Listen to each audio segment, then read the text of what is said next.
bien, hoy nos toca ver el tema número 5 de la parte teórica. El tema se llama patogenia del proceso infeccioso. Cuando nosotros hablamos de patogenia, patogenia es por dónde ingresa el microorganismo, cuál es su recorrido que hace el microorganismo, dónde se establece, dónde se multiplica en los tejidos y empieza a producir el cuadro patológico. Hoy vamos a entender principalmente cuál es la patogenia del proceso infeccioso. Pero previamente, para que podamos entender, tenemos que hablar, primero tenemos que definir qué es un parásito y qué es un huésped. Y si hablamos de parásitos, son aquellos organismos o microorganismos que viven dentro de otro organismo, del cual se alimentan, se nutren para multiplicarse y producir la enfermedad. Un ejemplo de parásito, aquí tenemos generalmente una fotografía en la cual se ve principalmente el Ascaris lumbricoides, que obviamente ustedes van a ver o están viendo en parasitología. Y el huésped, vamos a decir huésped es aquel organismo que alberga a otro en su interior o que generalmente vive sobre otro organismo. En muchos casos estos pueden encontrarse en forma simbiótica. Al decir simbiosis o comensales nos referimos que ambos principalmente se benefician. O también podemos llamar a esta simbiosis como mutualismo. Para que podamos entender principalmente nosotros, es necesario que en el caso de las bacterias conozcamos que existen tres procesos principales para producir generalmente la patogenia o el proceso infeccioso. Uno, primero, tiene que haber entrada del parásito al huésped, o sea que la bacteria tiene que ingresar al huésped y lo puede realizar principalmente por inhalación. Y si es que ingresa por inhalación, vías respiratorias superiores, ¿dónde se van a ubicar? En las vías respiratorias inferiores, sistema respiratorio. Puede ingresar también por ingestión. Y si es que ingresa por ingestión, como estamos viendo acá, ¿y dónde se va a ubicar? En el tracto digestivo o en el sistema digestivo.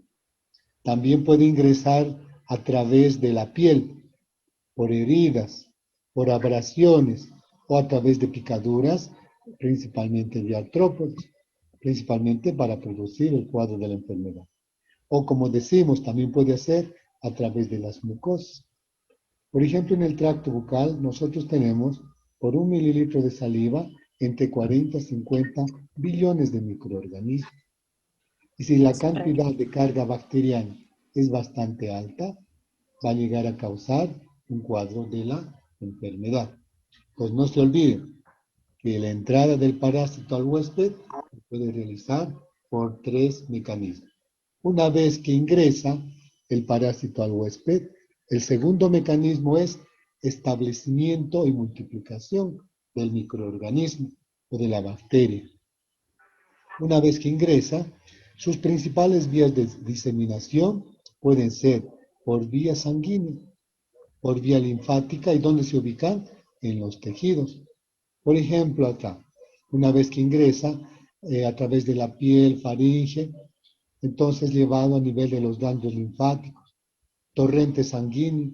El torrente sanguíneo es llevado principalmente a nivel de otros tejidos y empiezan los tejidos a multiplicarse para producir el proceso de la enfermedad. Nunca se olvide que una vez que se establezca, la bacteria se multiplica. Aquí vendría el tercer mecanismo. ¿Y cuál sería el tercer mecanismo? La perpetuación de la especie. ¿Qué significa? Una vez que la bacteria ha ingresado, por ejemplo, por vía fecal oral, si nosotros nos consumimos un alimento contaminado, un jugo, entonces va a nivel de la región gastrointestinal, se multiplica la bacteria a nivel del tracto gastrointestinal. Y una vez que se multiplica, debido a los periodos de incubación, produce los cuadros clínicos. ¿Y cuál sería el cuadro clínico? Fiebre, náuseas, vómitos y evacuaciones diarreicas.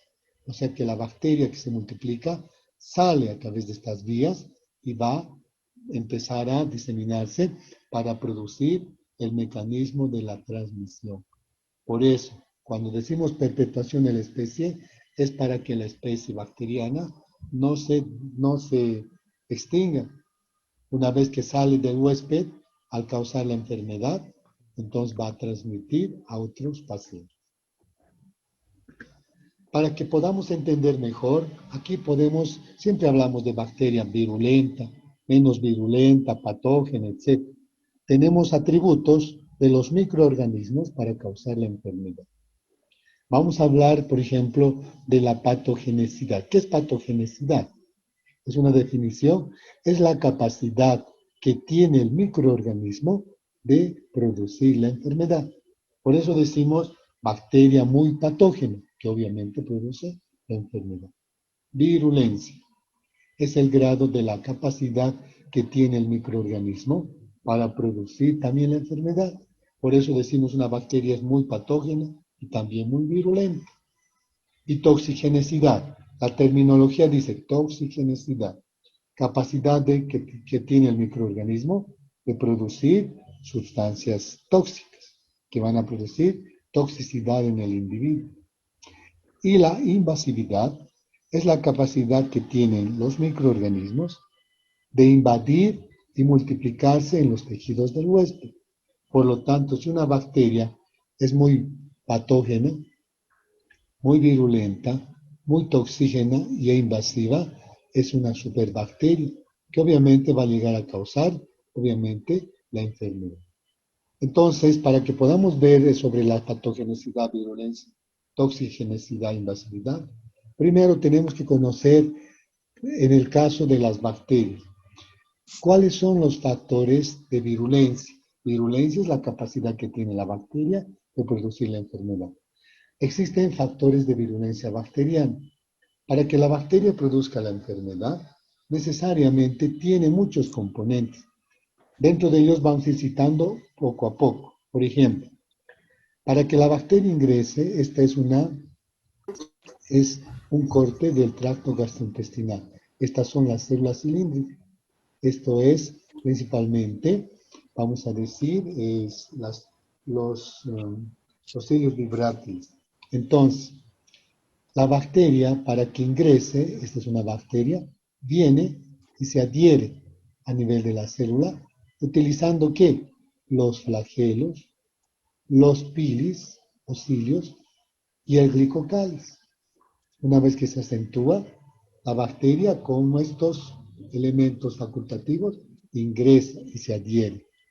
Una vez que se adhiere, va a invadir a la célula, primero a una célula, luego a la otra célula, y en conjunto va a invadir a todo el tejido.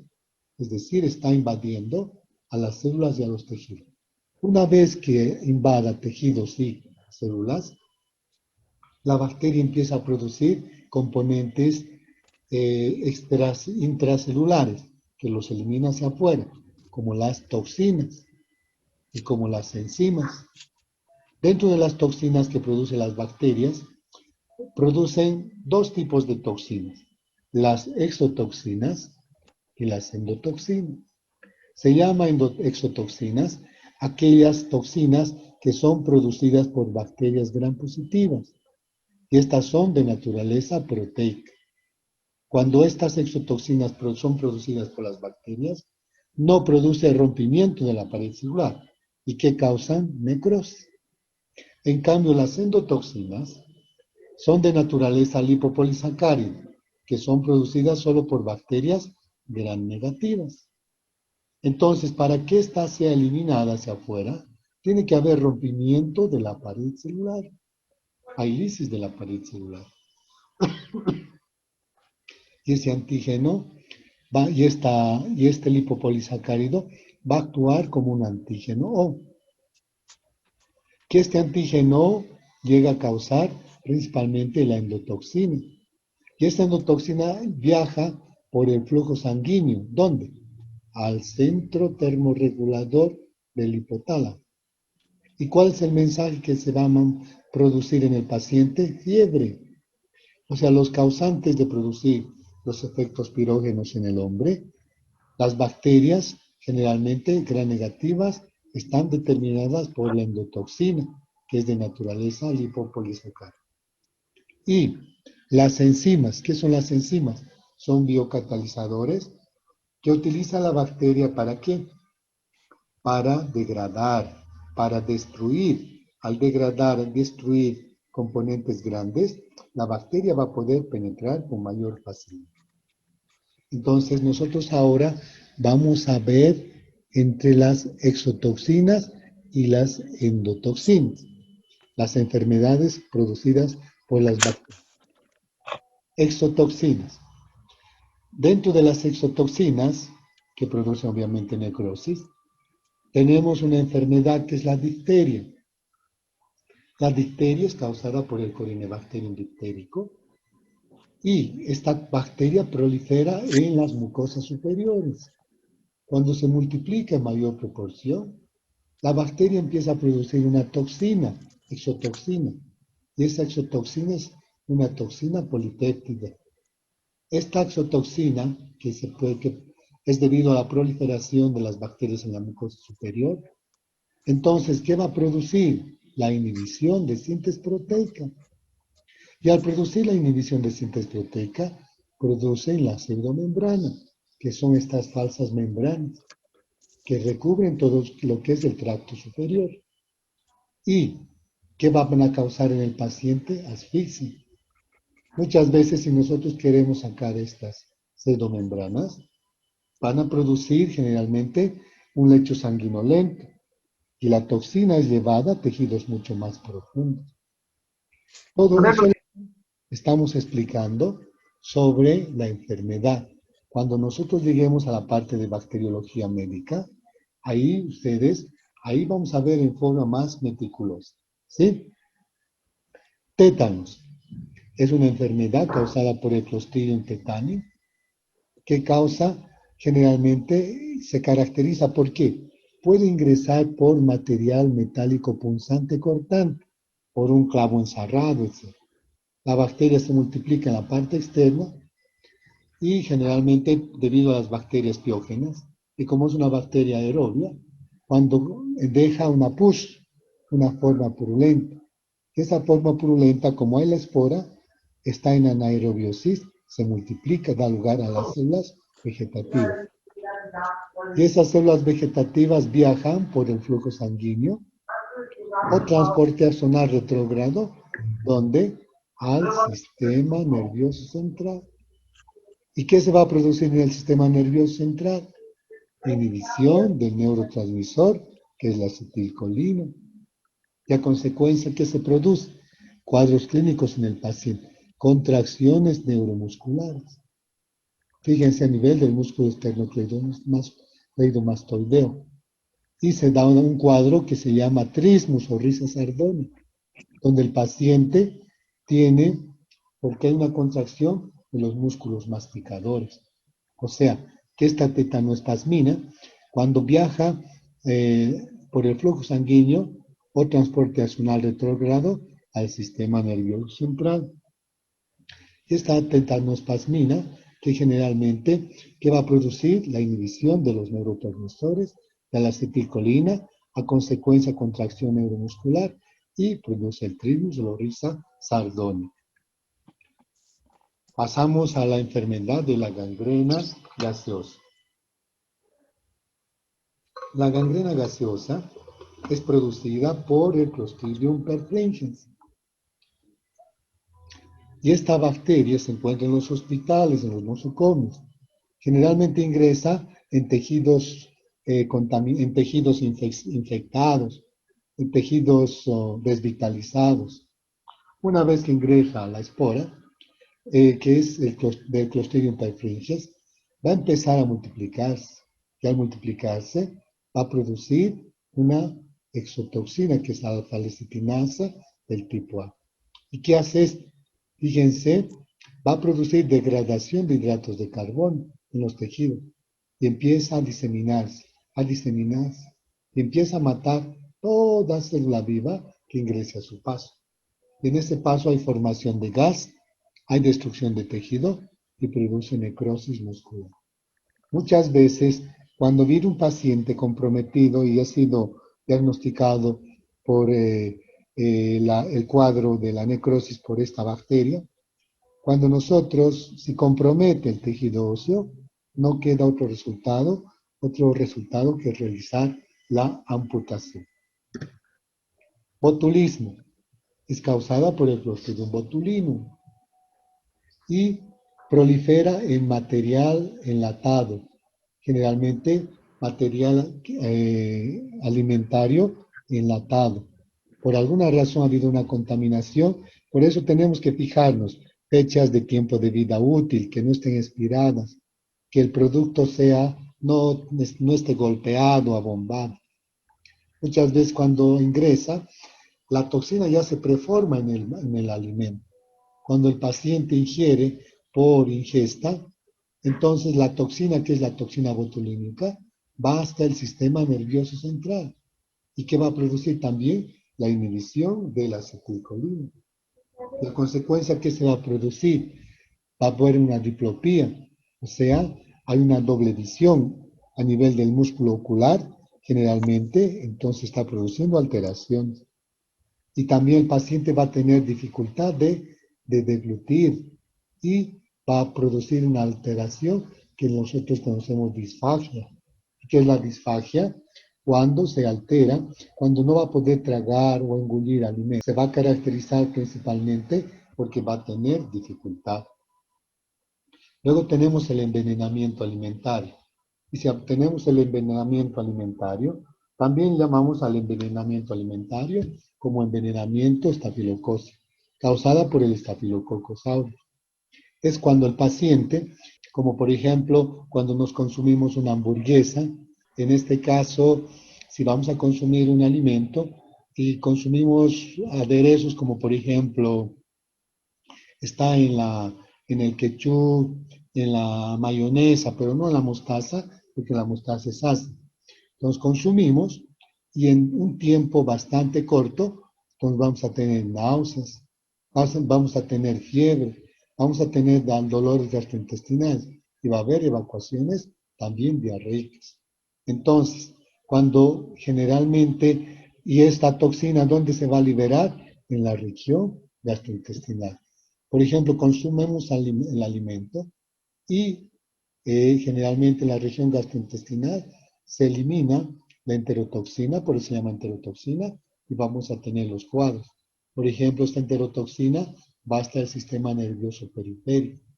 El sistema nervioso periférico al centro del vómito.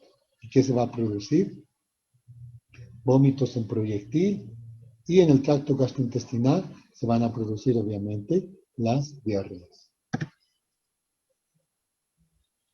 Luego tenemos la toxina eritrógena estreptocócica. Se caracteriza principalmente porque es causada por un grupo que es el Streptococcus hemolíticos, que empieza a producir generalmente alteración a nivel de todo lo que es vía sanguínea y produce exantema principalmente en todo el cuerpo, en el cuello, en el tronco, en la parte facial y también se observa principalmente a nivel del tracto bucal. Pero esto lo vamos a ver en forma bastante meticulosa cuando lleguemos a estudiar el Streptococcus hemolítico. Luego tenemos el cólera, que es causada por el vibrio colérico. Esta bacteria ingresa por líquidos contaminados por vía fecal oral.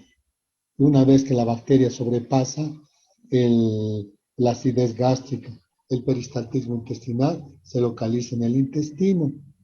¿Y qué va a producir en el intestino? Va a producir la enfermedad, va a producir diarrea, vómitos, acidosis, dolor muscular. Es decir, la toxina que produce la bacteria es la adenilato ciclasa. Y esta produce salida de agua, salida de carbonatos, salida de sodio, salida de potasio, a consecuencia produce deshidratación. Es como si nosotros colocaríamos en un recipiente agua con arroz.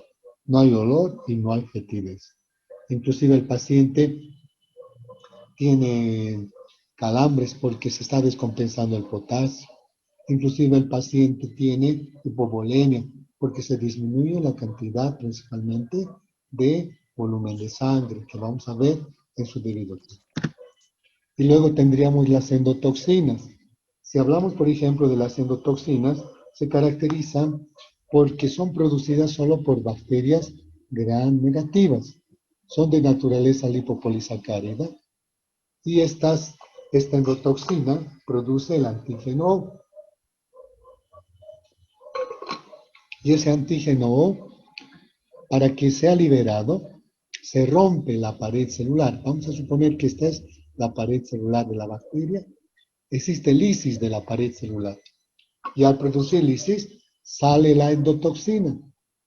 Y esa endotoxina, una vez que sale, ¿por dónde va? Por el flujo sanguíneo. ¿Dónde va? Al centro CTH, que es el centro termorregulador del hipotálamo. Aquí tenemos ciertos receptores que captan y producen fiebre. Por lo tanto, siempre no se olviden que los efectos pirógenos o las fiebres pueden ser causadas por principalmente las bacterias gram negativas. O sea, solo tienen las bacterias gram negativas. Pero algunas bacterias gram positivas también producen endotoxinas, porque, por ejemplo, pueden tener un peptidoglucano 50-90%, pero no tienen lipopolisacáridos. Entonces, cuando el paciente, generalmente el paciente durante toda la noche utiliza el azúcar y despierta al día siguiente y no consume nada de alimento, se pone a hacer un ejercicio, va a trotar y al trotar el ejercicio está consumiendo la cantidad de azúcar que ha quedado. Pero llega un momento en que ha faltado y el paciente va a entrar en fase de hipoglucemia, que es un cuadro clínico que se da al paciente. Generalmente muchas bacterias gram positivas tienen la capacidad de activar el carbono 3 y esto está relacionado con el cuadro clínico que es la hipoglucemia. Cuando el paciente vuelve a consumir alimentos o azúcares, de nuevo se restablece. Entonces, para que no confundir a ustedes, las bacterias gram negativas producen endotoxina y las bacterias gram positivas producen exotoxinas. Así que, por lo pronto, no se olviden. Y las enzimas. ¿Qué son las enzimas? Son biocatalizadores que son producidas principalmente por las bacterias. Por ejemplo, ¿es para qué? Para que se disemine. Produce muchas enzimas. Solo nosotros vamos a citar algunas esenciales. La colagenasa, producida por el Clostridium perfringens. ¿Y qué hace la colagenasa? Rompe el colágeno. Y al romper el colágeno, la bacteria tiene la capacidad de introducirse e ingresar a nivel del tejido y producir el efecto patológico. La streptocinasa, también se llama fibrinolicina, es producida por géneros de estafilococos y géneros de estreptococos. Estas bacterias, para que no puedan ser fagocitadas por las células fagocíticas, producen unas redes de fibrina. Y al producir redes de fibrina, la bacteria se protege y no va a poder ser eliminada. La coagulasa es producida por el Staphylococcus aureus y que produce una enzima, porque todo lo que es asa es enzima, va a actuar sobre el plasma citratado. Y al actuar sobre el plasma citratado va a coagular. Y al coagular, fíjense, la bacteria se está protegiendo, no puede ser eliminada. Hemolicinas y leucocidinas son también enzimas producidas por géneros de estafilococos y estreptococos. ¿Qué hacen? Rompen las defensas del organismo. Por ejemplo, la hemolicina rompe los eritrocitos y la leucocidina rompe los leucocitos. Y al romper nuestros leucocitos y eritrocitos, están bajando la inmunidad. Y al bajar la inmunidad en el paciente, ¿qué significa? Se va a dar la enfermedad. La hialuronidasa, producida por el Clostridium perfringens, y se caracteriza principalmente porque actúa a nivel del ácido hialurónico. ¿Qué hace? Produce una rehidrata o deshidratación. Y al producir la deshidratación, la bacteria generalmente sobre el ácido hialurónico va a poder ingresar con facilidad también a nivel de los tejidos. Y finalmente las proteasas, causada por la Neisseria meningitidis, Haemophilus influenza y el Streptococcus pneumoniae. Principalmente, estas bacterias producen proteasas que actúan sobre los IgA. ¿Qué son los IgA? Anticuerpos de la inmunoglobulina del tipo A y o la inmunoglobulina IgA, que generalmente nosotros tenemos como factores de defensa en todas las mucosidades. Entonces, estas proteasas producidas por estas bacterias van a ir a actuar sobre el IgA primario. Si actúan sobre el IgA primario, ya no se va a dar el IgA secundario. Y si no se da el IgA secundario, no hay formación del mismo IgA. O sea que actúa sobre la formación de los anticuerpos de la inmunoglobulina del tipo A. Bueno, entonces, fíjense, así como las bacterias principalmente producen enfermedades, nos producen factores para que pueda invadir, nosotros también tenemos factores de resistencia. Y si tenemos factores de resistencia, es importante que tenemos que entender cuando una bacteria ingresa, nosotros nos defendemos. Y dentro de esos factores de resistencia del huésped, tenemos dos, los factores específicos y los factores inespecíficos. Hoy vamos a ver solo los factores principalmente inespecíficos. Uno de los factores inespecíficos que tiene nuestro organismo es la piel. ¿Qué es la piel? Un tejido tegumental que está constituido por la dermis epidermis, que nos da una protección principalmente. Pocos microorganismos tienen la capacidad principalmente de atravesar. Entonces, otros atraviesan y al atravesar principalmente se caracterizan porque tenemos muchas defensas. Por ejemplo, las glándulas sudoríparas, da un sabor salado. Entonces, rompen la pared celular de las bacterias. Las glándulas sebáceas están formadas por ácidos grasos insaturados. También destruyen la pared celular. El folículo piloso, que es un mecanismo de protección. La lisocima es una enzima que tenemos todos en la piel. ¿Cuál es su función? Romper la pared celular bacteriana. Y esta resistencia que ofrece nuestra piel está determinada de acuerdo a las edades. Por ejemplo, ¿cuáles son las edades más susceptibles? En la pubertad, en la prepuber, porque el paciente o el individuo está pasando por factores, por ejemplo, cambios fisiológicos como cambio de voz, aparición de vello pubiano, crecimiento de mamas y muchos factores. Y también, principalmente, que son características importantes. También está alterando factores hormonales. Y en este caso la piel se hace sensible. Se van a dar cuenta ustedes cuando pasaron por esta etapa, la piel empezó a llenarse de granitos. Y cuando se establece, de nuevo la piel se torna resistente. Luego tenemos las mucosas.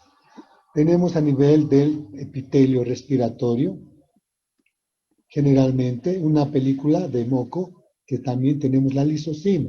¿Cuál es la función? Romper la pared celular. Muchos microorganismos al penetrar las mucosidades pueden ser englobadas en estas áreas a través de las células fagocíticas. ¿Y son llevadas dónde? A los ganglios linfáticos, donde son principalmente destruidas.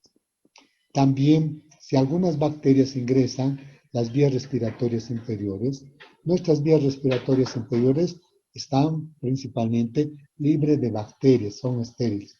Cuando ingresa, entonces van a actuar los macrófagos pulmonares, van a englobar y los destruyen. A nivel de la región gastrointestinal, principalmente tenemos las enzimas hidrolíticas, la acidez gástrica, que destruyen, por ejemplo, la acidez gástrica, un pH ácido, las bacterias en ese pH ácido se mueren. También tenemos las enzimas proteolíticas que producen desproteinización de las bacterias y los macrófagos que destruyen toda célula bacteriana que ingresa. Luego tenemos la fagocitosis, que es otro componente de defensa. Está constituida por los linfocitos polimorfonucleares, monocitos y macrófagos. ¿Cuál es la función de estas células? Migrar donde están las bacterias multiplicándose, realizan una quimiotaxis, están enunciando que está produciendo la infección, ingieren a las bacterias, las destruyen y las matan. Y generalmente pueden ser muy eficaces ¿en qué lugares? En tejidos bastante rugosos como los alveolos pulmonares y son ineficaces en espacios principalmente lisos, abiertos, como la pleura, pericardio y articulaciones. Y cuando empiezan a actuar estas células, principalmente los linfocitos polimorfonucleares, monocitos y macrófagos, ¿qué va a existir? Hay aumento de consumo de oxígeno porque están peleando contra las bacterias.